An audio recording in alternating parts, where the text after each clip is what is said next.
তো এই মুহূর্তে রাজ্যের প্রত্যেকটি চাকরি প্রার্থী বন্ধুদের জন্য রয়েছে একটি বড় সুখবর। রাজ্যে মাধ্যমিক পাস যোগ্যতায় নতুন করে আশাকর্মী পোস্টে নিয়োগের জন্য বিজ্ঞপ্তি প্রকাশিত হয়ে গেছে। আজকের এই ভিডিওতে আমরা এই অফিসিয়াল বিজ্ঞপ্তি নিয়ে এই ভিডিওতে ইন ডিটেলসে আলোচনা করতে চলেছি।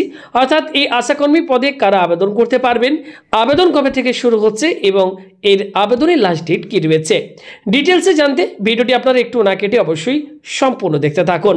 তো যারা এই মুহূর্তে ভিডিওটি দেখছেন, রাজ্যের কোন জেলা থেকে ভিডিওটি দেখছেন, অবশ্যই আপনার জেলার নাম বা আপনার গ্রামের নামটি কমেন্ট করে জানান। ভিডিওটি ইনফরমেটিভ মনে হলে অবশ্যই প্রত্যেকে ভিডিওতে একটি লাইক করুন, ভিডিওটি শেয়ার করে আপনি আপনার প্রিয়জন বন্ধু বান্ধব সকলকে এই আপডেটটি দিয়ে দেওয়ার চেষ্টা করুন। অন স্ক্রিনে দেখতে পাচ্ছেন অফিসিয়াল নোটিফিকেশনের পিডিএফ। সবার প্রথম এই আশাকর্মী পদে আবেদন করতে গেলে কি কি নিয়মাবলী রয়েছে এক্ষেত্রে আমি আপনাদেরকে চলুন পরপর ইন ডিটেলসে জানিয়ে দিই। তারপর আপনাদেরকে জানাবো রাজ্যের কোন জেলায় এই মুহূর্তে এই নিয়োগ করা হচ্ছে। দেখুন এখানে সবার প্রথম যেটি বলা হচ্ছে নিয়মাবলী, বলা হচ্ছে কেবলমাত্র বিবাহিতা, বিধবা, আদালত কর্তৃক ডিক্রি মূল্যে বিবাহ বিচ্ছিন্না মহিলারাই আবেদন করতে পারবেন। অর্থাৎ এক্ষেত্রে কেবলমাত্র যারা বিবাহিতা, বিধবা এবং আদালত কর্তৃক ডিক্রি মূল্যে বিবাহ বিচ্ছিন্না মহিলা রয়েছেন তারাই কিন্তু এই আশাকর্মী পদে আবেদন করতে পারবেন। নেক্সট দেখুন এক্ষেত্রে যেটি বলা হচ্ছে আগ্রহী প্রার্থীকে অবশ্যই ওই উপস্বাস্থ্য কেন্দ্রের অন্তর্গত সংযোজনী 2-তে এফ কলামে উল্লিখিত সীমাবদ্ধ এলাকার স্থায়ী বাসিন্দা হতে হবে। ওকে, আশা করি আপনারা বুঝতে পেরেছেন। প্রমাণস্বরূপ সাম্প্রতিক নির্বাচন তালিকা অনুসারে প্রার্থীকে তার ভোটার কার্ড অর্থাৎ এপিক কার্ডের স্বপ্রত্যয়িত প্রতিলিপি, সাম্প্রতিক ভোটার তালিকার স্বপ্রত্যয়িত প্রতিলিপি, ওকে, ওয়েবসাইট হইতে প্রাপ্ত ভোটার তথ্য এবং রেশন কার্ডের স্বপ্রত্যয়িত প্রতিলিপি এর সাথে আপনাদেরকে কিন্তু প্রমাণস্বরূপ দিতে হবে। নেক্সট বকুন বলা হচ্ছে সাধারণ প্রার্থীর বয়স এক্ষেত্রে যেটি থাকতে হবে 1/12/2024 তারিখ অনুযায়ী 30 থেকে 40 বছরের মধ্যে বয়স থাকতে হবে। সাধারণ প্রার্থী অর্থাৎ জেনারেল ওবিসি ক্যাটাগরি প্রার্থীদের ক্ষেত্রে বয়স থাকতে হবে 30 থেকে 40 বছরের মধ্যে এবং তপশিলি জাতি এবং তপশিলি উপজাতিভুক্ত প্রার্থীদের ক্ষেত্রে বয়স যেটি থাকতে হবে 22 থেকে 40 বছরের মধ্যে। এবং এক্ষেত্রে বয়সসীমার প্রমাণপত্র হিসেবে মাধ্যমিকের অ্যাডমিট কার্ড বা জন্ম সার্টিফিকেটের স্বপ্রত্যয়িত প্রতিলিপি অবশ্যই কিন্তু জমা করতে হবে। নেক্সট যেমন বলা হচ্ছে এক্ষেত্রে প্রার্থীকে অবশ্যই মাধ্যমিক বা সমতুল্য পরীক্ষায় অবতীর্ণ হতে হবে।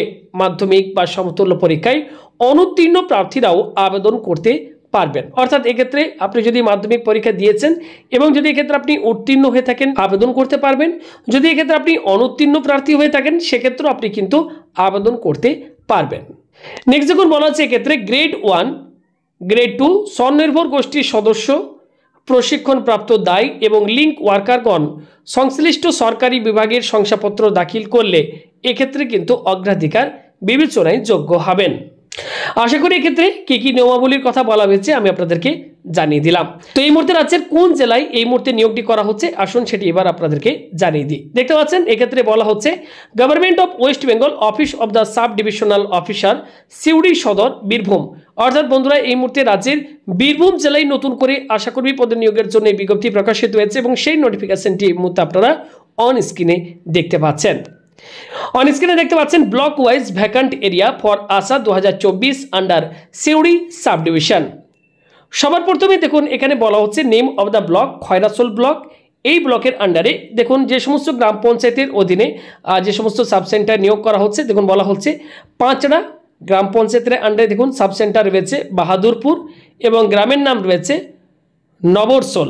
ওকে, তারপর রয়েছে বড়রা গ্রাম পঞ্চায়েত এবং রয়েছে সাব সেন্টারের নাম দেখতে পাচ্ছেন বড়রা 1 এবং গ্রামের নাম যেটি রয়েছে পাথুরি মাঠ। ওকে, এরপর রয়েছে দেখতে পাচ্ছেন দুবরাজপুর ব্লক। এই ব্লকের আন্ডারে হেতমপুর গ্রাম পঞ্চায়েত এবং রয়েছে পারুলিয়া গ্রাম পঞ্চায়েত এবং সাব সেন্টারের নাম দেখতে পাচ্ছেন গোকরুল, শঙ্করপুর এবং গ্রামের নামগুলি এখানে দেওয়া রয়েছে। ওকে, তারপরে দেখুন যেমন রয়েছে এমডি বাজার ব্লক, সিউড়ি 2 নম্বর ব্লক, সিউড়ি 1 নম্বর, সাঁইথিয়া ব্লক বিভিন্ন উপস্বাস্থ্য কেন্দ্রে দেখতে পাচ্ছেন নিয়োগ করা হচ্ছে এবং এখানে সেই সমস্ত উপস্বাস্থ্য কেন্দ্রের নাম গ্রামের নামগুলি দেওয়া রয়েছে এবং পাশাপাশি শূন্যপদগুলি বলে দেওয়া হয়েছে। এক্ষেত্রে টোটাল যে ভ্যাকেন্সি রয়েছে 29টি। ওকে, টোটাল এক্ষেত্রে 29টি শূন্যপদে নিয়োগ করা হচ্ছে। এবার আমি বলি আপনারা যদি আবেদন করতে চান কিভাবে আবেদন করবেন। এ হচ্ছে অ্যাপ্লিকেশন ফর্ম, যেটা এই মুহূর্তে অন স্ক্রিন আপনারা দেখতে পাচ্ছেন।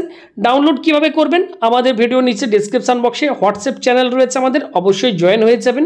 সেখান থেকে আপনারা কিন্তু এটি ডাউনলোড করে নেবেন এবং A4 সাইজের পেপারে প্রিন্ট আউট করবেন। অ্যাপ্লিকেশন ফর্মটি দেখতে পাচ্ছেন সম্পূর্ণ বাংলায় দেওয়া রয়েছে, খুব সিম্পল একটি ফর্ম। প্রত্যেকে এই ফর্মটিকে আপনারা মনোযোগ সহকারে ফিল আপ করবেন। অ্যাপ্লিকেশন ফর্মটি সঠিকভাবে ফিল আপ করার পর এর সাথে আপনাদেরকে কোন কোন প্রয়োজনীয় ডকুমেন্ট সার্টিফিকেটগুলি xerox self attested copy attach করতে হবে, দেখুন এখানে কিন্তু প্রত্যেকটি বলে দেওয়া হয়েছে। নিম্ন বর্ণিত এই যে নথিগুলি দেওয়া রয়েছে প্রত্যেকটি সব প্রত্যয়িত কপি অবশ্যই কিন্তু আপনাদেরকে জমা দিতে হবে। তো অ্যাপ্লিকেশন ফর্মের সঙ্গে এগুলি আপনারা অবশ্যই জেরক্স করে সেলফ অ্যাটেস্টেড করে আপনারা একসাথে পিন আপ করবেন। একটি খামের ভেতর আপনারা ভরবেন এবং সেই খামের ওপর অবশ্যই আপনারা কিন্তু মেনশন করে দেবেন আপনারা কোন পোস্টের জন্য আবেদন করছেন এবং এই অ্যাপ্লিকেশন ফর্মটি আপনারা কিভাবে জমা দেবেন আসুন সেটা আমি আপনাদেরকে জানিয়ে দিই। আবেদনপত্র প্রার্থীর নাম, ঠিকানা, পদ ও স্থান উল্লিখিত মুখবন্ধ খামে রেজিস্টার্ড পোস্ট জমা দেওয়ার স্থান, রেজিস্টার্ড পোস্ট দ্বারা জমা দেওয়ার স্থান সংশ্লিষ্ট সমষ্টি উন্নয়ন আধিকারিকের করণ বিডিও অফিস। আবেদনকারীর নিজ হাতে বা কারোর মাধ্যমে বিডিও অফিসে সরাসরি জমা দেওয়া কোনো আবেদনপত্র গৃহীত বা গ্রাহ্য হবে না। ওকে, অর্থাৎ এক্ষেত্রে আপনাদেরকে রেজিস্টার্ড পোস্টের মাধ্যমে আপনাদের আবেদনপত্রটি পাঠিয়ে দিতে হবে আপনাদের ব্লকের ঠিকানায়। ওকে, সেই ব্লকের ঠিকানায় আপনারা পাঠিয়ে দেবেন এবং আপনারা যদি এক্ষেত্রে নিজে গিয়ে বা কারো মাধ্যমে আপনারা ব্লকে আবেদনপত্রটি জমা করেন সেক্ষেত্রে কিন্তু সেটি জমা নেওয়া হবে না, সেটা কিন্তু এক্ষেত্রে বলে দেওয়া হয়েছে। এবং এক্ষেত্রে আবেদনপত্র জমার শেষ তারিখ যেটি রয়েছে দেখতে পাচ্ছেন 16ই আগস্ট 2024 তারিখ, এটি হচ্ছে আবেদন গ্রহণের লাস্ট ডেট। এই সময়ের আগে আপনাদের আবেদনপত্রটিকে পাঠিয়ে দিতে হবে, এই সময়ের মধ্যে আপনাদের কিন্তু আবেদনপত্রটি পৌঁছাতে হবে। ওকে,